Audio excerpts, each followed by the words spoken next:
एक और bioactive molecule है जैसे कि cyclosporin A, that is used as an immunosuppressive agent in organ transplant patients, is produced by the fungus Trichoderma polysporum. तो ये molecule है साइक्लोस्पोरिन ए। ये भी एक इम्यूनोसप्रेसिव एजेंट है, मतलब जब हम ऑर्गन ट्रांसप्लांट करते हैं किसी पेशेंट के अंदर, उस नया ऑर्गन डालते हैं, तो ये उसको साइक्लोस्पोरिन ए दिया जाता है ताकि उसका जो इम्यून सिस्टम है वो कुछ टाइम के लिए मतलब शट डाउन हो जाए, ऑफ हो जाए, ताकि ऑर्गन ट्रांसप्लांट करने में कोई दिक्कत ना आए। ये भी हमें किससे मिलता है? एक फंगस से, ट्राइकोडर्मा पॉलीस्पोरम से। Statins produced by the yeast Monascus purpureus have been commercialised as blood cholesterol lowering agent. उसी तरह स्टैटिन्स हैं, ये भी किससे मिलता है? ईस्ट से, मोनास्कस से, जिसको ब्लड कोलेस्ट्रॉल लोअरिंग एजेंट की फॉर्म में हम यूज़ करते हैं। It acts by competitively inhibiting the enzyme responsible for synthesis of cholesterol. ये क्या करता है? जो एंजाइम कोलेस्ट्रॉल बनाते हैं उनके साथ कंपटीशन करता है, उनको रोकता है कोलेस्ट्रॉल बनाने से। ओके, तो आगे है microbes in sewage treatment. Sewage treatment में माइक्रोब का क्या रोल है? We know that large quantities of waste water are generated every day in cities and towns. बहुत सारा जो वेस्ट वाटर है हर रोज़ सिटीज़ एंड टाउन्स में प्रोड्यूस किया जाता है। Major component of this waste water is human excreta. The municipal waste water is also called sewage. It contains large amount of organic matter and microbes, many of which are pathogenic. Have you ever wondered where this huge quantity of sewage or urban wastewater is disposed of daily? This cannot be discharged into natural water bodies like rivers and streams directly. You can understand why. तो sewage treatment में भी microbes का बहुत बड़ा role है। Sewage क्या होता है? बेसिकली जो हमारे घरों से पानी निकलता है वेस्ट, जिसमें ह्यूमन एक्सक्रीटा होता है, या और भी जिसमें नहाने का वाला जो पानी हो गया, बर्तन धोने वाला जो पानी हो, कपड़े धोने वाला, सारा जो भी नालियों से पानी जाता है उसको हम सीवेज बोलते हैं।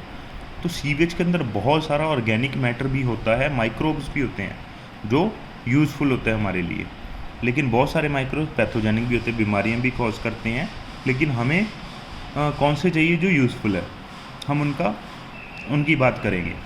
ओके, तो जो huge quantity of sewage waste water है वो कहाँ जाता है? अब आप ये सोचने वाली बात है। डेली जो इतना ज़्यादा पानी हमारे घरों से निकल रहा है, तो डेली वो कहाँ जा रहा है? क्या आपने कभी सोचा है? क्या वो सीधा नालियों में चला जाता है, या रिवर्स वगैरह में हम डाल देते हैं, या स्ट्रीम्स में डाल देते हैं डायरेक्टली? नहीं, पहले हम उनको क्लीन करते हैं, फिर उनको रिवर या स्ट्रीम्स में डाला जाता है। तो वो हम समझने की कोशिश करेंगे।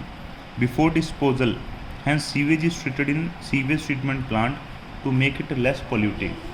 तो जो सीवेज का वाटर है उसको रिवर वगैरह में डालने से पहले इनको ट्रीट किया जाता है सीवेज ट्रीटमेंट प्लांट के अंदर। ये बड़े बड़े प्लांट होते हैं, प्लांट मतलब पौधे नहीं होते, मतलब फैक्ट्रीज होती है एक तरह की, जिनके अंदर ये वाटर को क्लीन किया जाता है। Treatment of waste water is done by the heterotrophic microbes naturally present in the sewage. This treatment is carried out in 2 stages. तो ये जो नेचुरली जो सीवेज के अंदर माइक्रोब्स प्रेजेंट है उनकी हेल्प से किया जाता है सारा, और ये ट्रीटमेंट 2 स्टेजेस के अंदर कैरी की जाती है। तो ये देख सकते हैं सेकेंडरी ट्रीटमेंट है। सबसे पहले बात करेंगे हम प्राइमरी ट्रीटमेंट की। These treatment steps basically involve physical removal of the particles large and small from the sewage through filtration and sedimentation.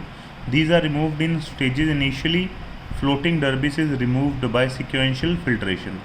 तो ये सबसे पहले तो जो होता है लार्ज एंड स्मॉल पार्टिकल्स वो फिजिकली रिमूव किए जाते हैं, मतलब फिल्ट्रेशन के द्वारा या सेडिमेंटेशन के द्वारा। तो इस स्टेजेस में रिमूव किए जाते हैं। इनिशियली जो फ्लोटिंग डर्बीज है पहले उसको रिमूव किया जाता है, जो पानी के ऊपर तैर रहा है सामान उसको रिमूव किया जाता है। फिर जो ग्रिट है जैसे सोयल और स्मॉल पार्टिकल्स, पेबल्स वगैरह, पत्थर वगैरह, उनको रिमूव किया जाता है सेडिमेंटेशन के द्वारा। तो सारा सॉलिड जब सेटल हो जाता है वो उसको क्या बोलते हैं? Primary sludge. And the supernatant form the effluent. The effluent from the primary settling tank is taken for secondary treatment. और जो ये मतलब सुपरनेटेंट फॉर्म का मतलब क्या है?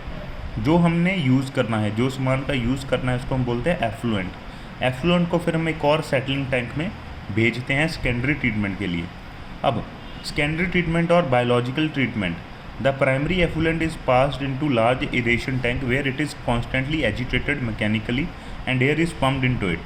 This allows vigorous growth of useful aerobic microbes into flocks, that is masses of bacteria associated with fungal filament to form mesh-like structure.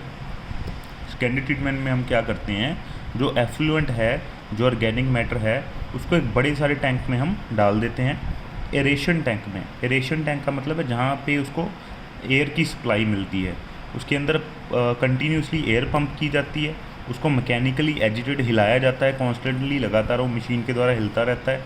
उससे क्या होता है, उसके अंदर फ्लॉक्स ग्रो करते हैं, माइक्रोब्स के, एरोबिक माइक्रोब्स के फ्लॉक्स ग्रो करते हैं। ये ध्यान रखिए, यहाँ पर एरोबिक माइक्रोब्स ग्रो करेंगे जो ऑक्सीजन की प्रेजेंस में ग्रो करते हैं, एयर की प्रेजेंस में ग्रो करते हैं, तो वो फ्लॉक्स ग्रो करेंगे। फ्लॉक्स क्या होते हैं, गुच्छे होते हैं जिसमें बैक्टीरिया और फंजाई दोनों मिलके एक मतलब गुच्छा लाइक मैश लाइक स्ट्रक्चर बनाते हैं, उसको बोलते हैं फ्लॉक्स। तो जब ये ग्रो करते हैं, माइक्रोब्स क्या करते हैं, जो ऑर्गेनिक मैटर है एफ्लुएंट के अंदर उसको यूज़ कर लेते हैं, उसको कंज्यूम कर लेते हैं, जिससे क्या होता है, बीओडी जो है एफ्लुएंट की रिड्यूस हो जाती है। बायोकेमिकल ऑक्सीजन डिमांड जो है एफ्लुएंट की रिड्यूस हो गई। क्यों रिड्यूस हो गई, क्योंकि उसके अंदर जो ऑर्गेनिक मैटर था वो अब यूज़ कर लिया, ठीक है। उसके अंदर एयर भी पंप की थी हमने, एयर की हेल्प से, ऑक्सीजन की हेल्प से वो पार्टिकल जो थे ऑर्गेनिक मैटर था वो ब्रेक डाउन हो गया। जो एफ्लुएंट था उसके अंदर ऑर्गेनिक मैटर होता है, ऑर्गेनिक मैटर के अंदर एफ्लुएंट के अंदर हमने एयर पंप की, ठीक है। तो जो माइक्रोब्स थे, माइक्रोब्स ने क्या किया, एरोबिक माइक्रोब्स ने एयर की हेल्प से एफ्लुएंट को तोड़ दिया, मतलब जो ऑर्गेनिक मैटर था उसको डिग्रेड कर दिया। अब उसकी बायोकेमिकल ऑक्सीजन डिमांड कम हो गई, नेचुरल सी बात है। पहले उसको टूटने के लिए ज़्यादा ऑक्सीजन की जरूरत थी, अब ऑक्सीजन उसको मिल गया तो उसकी ऑक्सीजन की डिमांड कम हो गई। BOD refer to the amount of oxygen that would be consumed if all the organic matter in 1 litre of water were oxidised by bacteria. ये देखिए वही आ गया ना, BOD क्या होता है, जो ऑर्गेनिक मैटर है उसको तोड़ने के लिए कितनी ऑक्सीजन चाहिए। 1 लीटर पानी के अंदर मतलब जितना भी ऑर्गेनिक मैटर है उसको तोड़ने के लिए माइक्रोब्स को कितनी ऑक्सीजन चाहिए, वो होती है biochemical oxygen demand. The sewage water is treated till the BOD is reduced. The BOD test measures the rate of uptake of oxygen by micro organism in a sample of water and thus indirectly BOD is measure of organic matter present in the water. Okay, जितनी ज़्यादा BOD होगी waste water की उतना ही वो उसका polluting potential होगा। जितनी biochemical oxygen demand होगी उतना ही ज़्यादा उसका पोल्यूटिंग पोटेंशियल होगा। अब जो सीवेज वाटर है उसको हम तब तक मतलब ट्रीट करते हैं जब तक उसकी BOD कम नहीं हो जाती, बायोकेमिकल ऑक्सीजन डिमांड कम नहीं हो जाती।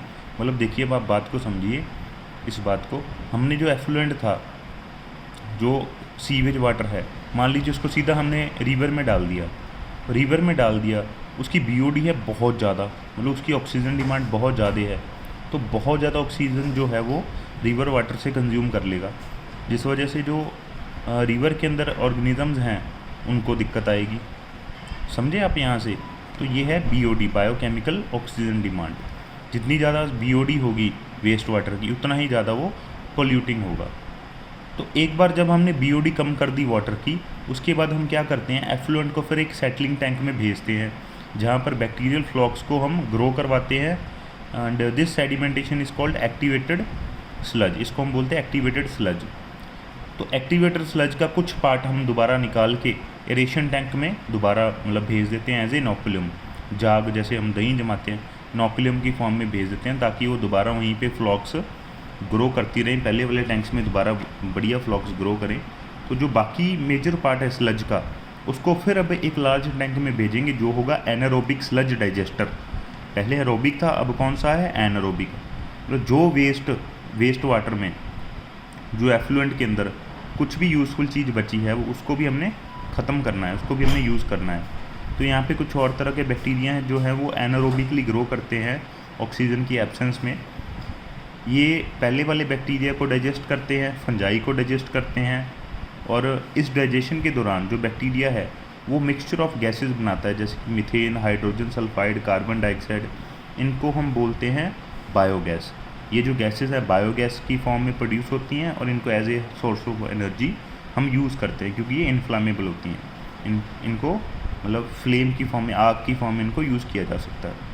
तो जो एफ्लुएंट है अब सेकेंडरी ट्रीटमेंट प्लांट से अब जनरली इसको हम नेचुरल वेस्ट वाटर बॉडीज़ में रिलीज़ कर दें, क्योंकि अब वो बिल्कुल क्लीन हो चुकी हैं, उनके अंदर ऐसी कोई भी चीज़ नहीं है जो नुकसान पहुंचाए वेस्ट रिवर वाटर को या नेचुरल वाटर बॉडी को। ये देखिए इस तरीके का होता है aerial view of sewage plant. Okay, तो आप अप्रिशिएट कर सकते हो माइक्रोब्स को कि माइक्रोब्स कितना बड़ा हमारा रोल जो है हमारी लाइफ में प्ले करते हैं, और million trillion of gallon of waste water जो एवरीडे उसको माइक्रोब्स की हेल्प से क्लीन किया जाता है। आप सोच के हैरान हो जाओगे कि हमारे पास ऐसा और कोई भी तरीका नहीं है जिससे हम वेस्ट वाटर को क्लीन कर सके बिना माइक्रोब्स के। सिर्फ माइक्रोब्स की हेल्प से ही हम वेस्ट वाटर को क्लीन कर सकते हैं, वरना उसके अलावा हमारे पास कोई ऐसा तरीका नहीं है। अब क्या है, ministry of environment and forest has initiated Ganga action plan and Yamuna action plan. तो इस तरह ये कुछ प्लान बनाए गए हैं, गंगा यमुना एक्शन प्लान, तो जिनमें हम हमारे जो कंट्री के मेजर रिवर्स हैं इनको क्लीन करने का जुम्मा सरकार ने लिया है। और बाकी तो आपको पता ही है कि ये सब कागज़ों में ही होता है, एक्शन तो इनके ऊपर बहुत कम होता है। तो अगर आपको कभी कोई मौका मिले अपने आसपास सीवेज ट्रीटमेंट प्लांट के पास जाके आइए और वो उसको स्टडी करिए, काफ़ी इंटरेस्टिंग एंड एजुकेटिंग एक्सपीरियंस आपको मिलेगा। तो ये हमारा आज का टॉपिक, इसमें कोई भी डाउट है तो प्लीज़ आप कंफर्म कर लीजिए, मैसेज कर दीजिए व्हाट्सएप पे। कल हम हमारा नेक्स्ट टॉपिक करेंगे, microbes in production of biogas.